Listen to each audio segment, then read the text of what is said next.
Hai, Assalamualaikum warahmatullahi wabarakatuh. Semoga semuanya sehat selalu ya. Sebelumnya, perkenalkan saya Iris Intaniha dari kelompok 5, tugas kimia dasar IE23C14, Universitas Pelita Bangsa.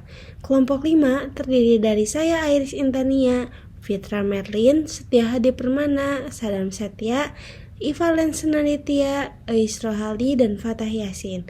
Dalam kesempatan kali ini, saya sebagai narator akan membahas mengenai atom, ion, dan molekul. Selamat menyaksikan.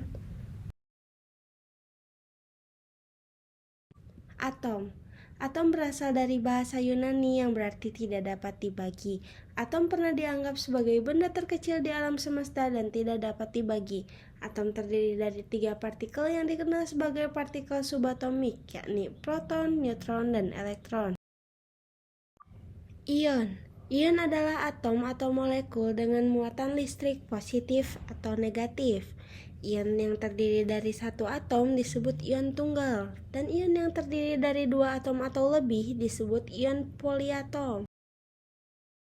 Molekul. Molekul adalah partikel yang terdiri dari 2 atau lebih atom yang terikat secara kimiawi. Dan jumlah inti atom penyusun suatu molekul adalah bilangan tertentu.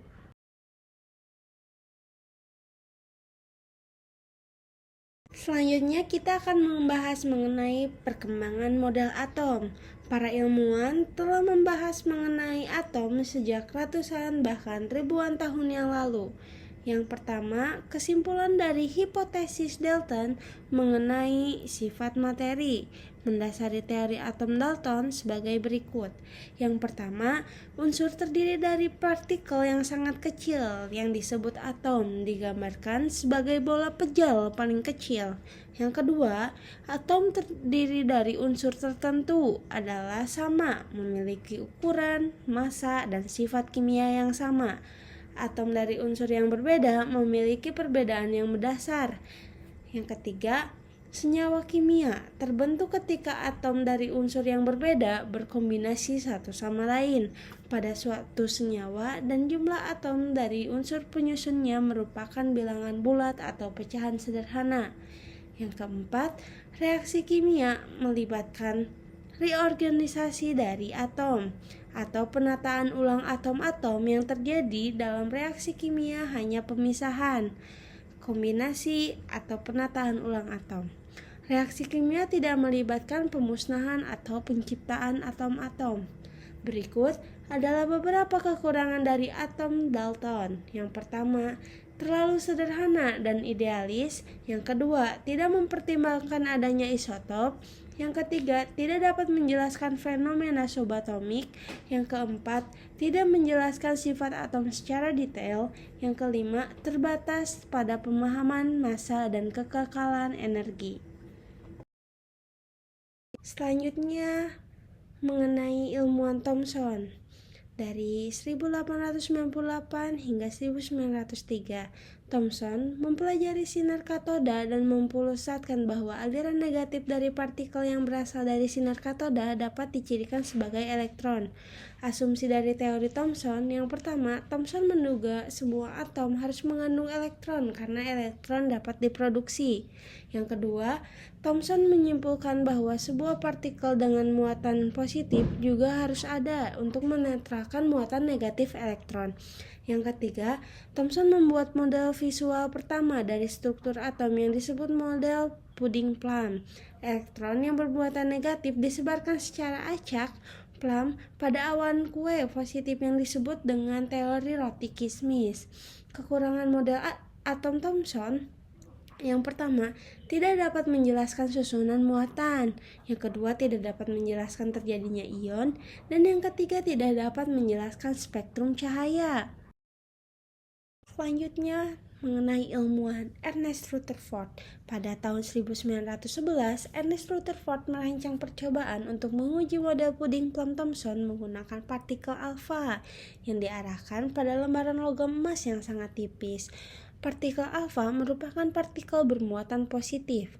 Menurut Rutherford, volume terbesar dari atom adalah ruang kosong. Selain itu, Di dalam atom ada partikel yang memiliki kerapatan yang sangat tinggi sehingga tidak dapat ditembus oleh partikel alfa. Partikel alfa tersebut bahkan dipantulkan kembali. Partikel bermuatan positif tersebut oleh Rutherford dinamakan inti atom. Berikut adalah kelemahan dan kelebihannya. Berikut beberapa kelebihannya. Yang pertama, eksperimen berhasil menemukan inti atom atau nukleus yang terdiri atas proton dan neutron. Selanjutnya, berhasil menemukan jari-jari pada atom dan inti atom dan mampu menggambarkan arah gerak elektron yang memiliki muatan negatif di sekeliling atom dan lebih mudah dimengerti khususnya dalam penggambaran struktur atom yang lebih rumit. Dan yang terakhir, menemukan elektron yang ringan dan inti yang cukup kecil namun konsentrasi pada hampir keseluruhan massa atom. Berikut beberapa kelemahannya. Yang pertama, model Rutherford tidak memberikan penjelasan stabilitas atom dan alasan elektron kenapa tidak dapat jatuh ke inti atom. Tidak dapat menjelaskan penjelasan tentang spektrum garis atom hidrogen. Dan yang terakhir, elektron bermuatan negatif yang dikelilingi inti dapat membentuk spiral dan jatuh ke inti. Namun faktanya elektron tetap stabil di lintasan. Pada 3 tahun berikutnya yaitu 1913, ada ilmuwan yang bernama Niels Bohr, seorang fisikawan asal Denmark yang menyatakan kegagalan Rutherford dapat diperbaiki dengan menerapkan hipotesis Planck tentang mekanika kuantum. Berikut kelebihannya. Model atom Bohr ini menyampaikan dengan jelas spektrum pacaran atau serapan dari atom hidrogen. Model ini memperbaiki kekurangan dari teori atom Rutherford dengan mengaplikasikan teori kuantum. Kelemahannya yaitu dapat menyimpang untuk atom yang lebih besar dibandingkan hidrogen, dan model atom Bohr ini tidak dapat menjelaskan efek yang terjadi ketika atom ditempatkan pada medan magnet. Teori atom modern, penyelesaian permasalahan fisika dan kimia klasik terletak pada mekanika gelombang. Teori yang diajukan Max Planck pada tahun 1900-an dapat menjelaskan peristiwa radiasi benda hitam. Hipotesis Planck menyatakan bahwa sistem mekanika bersifat diskret, berupa paket-paket energi yang disebut dengan kuanta atau kuantum. Hipotesis kuantum dari Planck kemudian digunakan oleh Einstein pada tahun 1905 untuk menjelaskan gejala yang terjadi pada efek fotolistrik. Pada tahun 1920-an muncul gagasan ide de Broglie tentang dualisme materi disusul dengan Hans Bethe tentang ketidakpastian posisi dan momentum suatu partikel berukuran mikroskopik. Dengan menggunakan kedua konsep tersebut didasarkan pada teori kuantum, Planck Schrödinger mencetus dasar untuk teori atom modern yang dinamakan teori atom berdasarkan mekanika kuantum. Next, kita masuk ke contoh soal. Nah, di sini saya akan menjelaskan terlebih dahulu bagaimana susunannya. Nah, misalkan ini ada atom X dan AZ. A itu di sini melambangkan nomor masanya. Nah, X itu kita ibaratkan itu lambang atomnya atau unsurnya, dan Z itu nomor atomnya. Nah, ketika kita mencari Z atau nomor atom, itu sama dengan jumlah proton yang ada atau juga bisa jumlah elektron. Nah, jika kita mencari A atau nomor massa, kita bisa menghitung dengan cara jumlah proton ditambah neutron. Nah, ketika atau bisa juga A juga sama dengan Z itu nomor atom ditambah neutronnya berapa. Nah, mencari jumlah neutron bisa dihitung dengan cara A atau nomor massa dikurangi Z nomor atomnya. Nah, di sini bawah ada tuliskan nomor atom, massa, proton, elektron, dan neutron dari pertanyaan di bawah ini. Nah, nomor massanya itu 52. Berarti diketahui nomor massa A-nya itu 52. Nomor atomnya itu 24. Nah, nomor atom itu Z. Dan protonnya udah diketahui 24 dan elektronnya 24. Jadi jumlah neutronnya berapa? Jumlah neutronnya adalah 52 dikurangi 24. Nah, kenapa jumlah neutron Kan rumusnya nomor massa dikurangi nomor atomnya. Nah, nomor massanya itu kan 52 dikurangi Z nomor atomnya. Nomor atomnya itu 24. Jadi 52 dikurangi 24 sama dengan 28. Nah, nomor massanya lanjut ke contoh soal yang kedua. Di sini ada nomor massanya yaitu udah diketahui 27, nomor atomnya 13. Nah, kan nomor atom itu bisa sama dengan jumlah proton dan jumlah elektron. Nah, berarti otomatis protonnya itu 13 dan elektronnya itu 13. Neutronnya seperti yang tadi di atas rumus, jumlah neutron itu nomor massa dikurangi dengan nomor atom. Nomor massanya yaitu 27 dikurangi nomor atomnya yaitu 13. Jadi sama dengan 14. Jadi neutronnya adalah 14. Lanjut. Di sini ada contoh lagi. Kita mungkin bisa hitung ya. Diketahui nomor atom fosforus atau P adalah 15. Ingat nomor atomnya 15. Tentukan proton dan elektron dalam A. Atom P, B. Ion P2+, dan C. Ion P3-. Nah, catatannya itu nomor atom sama dengan jumlah proton. Nah, ketika kita udah mengetahui nih protonnya berarti otomatis 15 karena di sana nomor atomnya 15. Nah, jumlah elektronnya juga 15. Nah, terus yang B, kalau proton itu kan muatan positif dan elektron itu muatan negatif ya. Nah, protonnya itu tetap karena itu di atas P2+ karena muatan positif, berarti protonnya 15 tetap.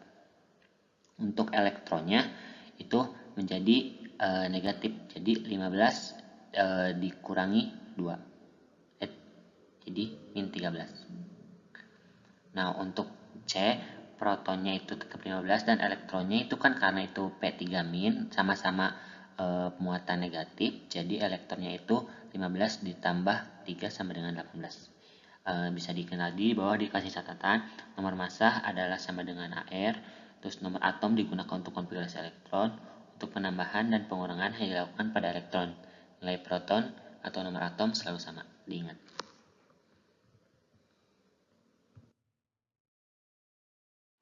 Nah, oke, kita masuk ke materi selanjutnya yaitu tentang isotop, isoton, isobar, dan isoelektron. Apa sih semua itu? Nah, kita bisa baca di sini. Isotop itu atom yang mempunyai nomor atom yang sama tetapi memiliki nomor massa yang berbeda, disebut dengan isotop. Nah, isotop itu biasanya memiliki nomor atom yang sama. Nah, di sini kan nomor massanya beda nih. N ada 14 dan 15, tapi nomor atomnya itu sama yaitu 7. Dilanjut ke isobar, yaitu isobar adalah atom dari unsur yang berbeda, atau kita bisa menyebutnya mempunyai nomor atom yang berbeda nih, tetapi mempunyai jumlah nomor massa yang sama. Nah, ingat, kalau isotop itu memiliki nomor massa yang berbeda, kalau isobar itu memiliki jumlah nomor massa yang sama. Karena nomor atomnya berbeda, maka sifat-sifatnya juga berbeda. Contoh di sini ada C dan N. Nomor atomnya itu berbeda kan, 6 dan 7. Tetapi nomor massanya sama yaitu 14. Ada juga Mg dan Na, yaitu di sini nomor atomnya 12 dan 11, tapi nomor massanya sama yaitu 24. Lanjut, isoton. Apa itu isoton? Isoton itu kita bisa menyebutnya mempunyai nomor atom yang berbeda tetapi mempunyai jumlah neutron yang sama. Nah, misalkan di sini ada nomor massanya Ca itu nomor massanya 40 dan nomor atomnya 20. Nah, karena ini neutron, jadi kan cara ngitung neutron itu nomor massa dikurangi nomor atom. 40 dikurangi 20 itu 20. Dan ini yang K juga, nomor massanya 39, nomor atomnya 19. Jadi 39 dikurangi 19 itu 20. Jadi antara Ca dan K memiliki jumlah neutron yang sama yaitu 20. Lanjut, di sini ada isoelektron. Nah, isoelektron adalah unsur kation atau anion yang mempunyai jumlah elektron yang sama. Nah, di sini kita kan di sini ada Cl nih. Elektron itu kan sama aja kayak nomor atom. Di sini kan elektron itu muatan negatif. Nah, nomor atomnya itu 17. Di sini Cl-nya -1. Jadi karena sama-sama elektron, jadi 17 ditambah 1 sama dengan 18. Dan S di sini ada jumlah elektronnya 16 dengan itunya 2 min. Nah, jadi 16 ditambah 2 sama dengan 18. Jadi sama-sama antara Cl itu memiliki jumlah elektron yang sama, yaitu 18.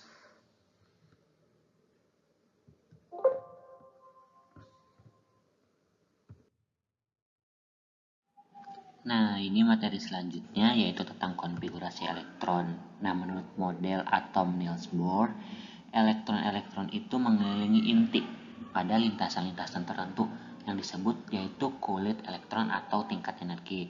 Nah, lintasan elektron ini yang terletak paling dekat dengan inti mempunyai energi yang paling rendah.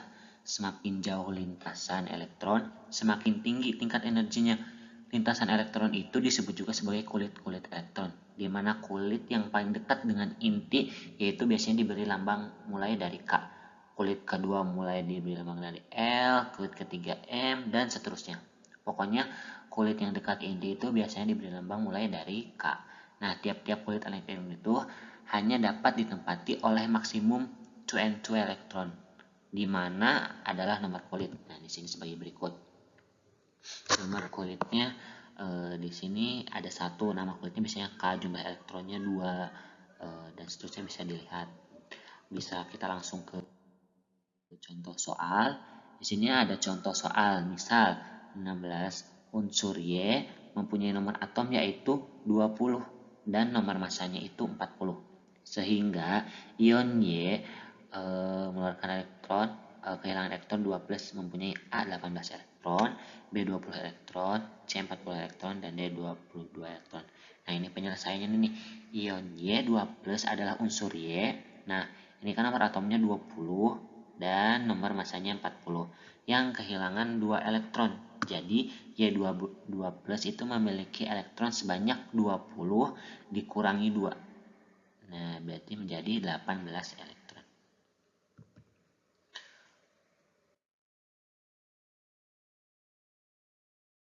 Oke, mungkin cukup sekian dari kelompok kami. Kurang lebihnya mohon maaf. Saya tutup.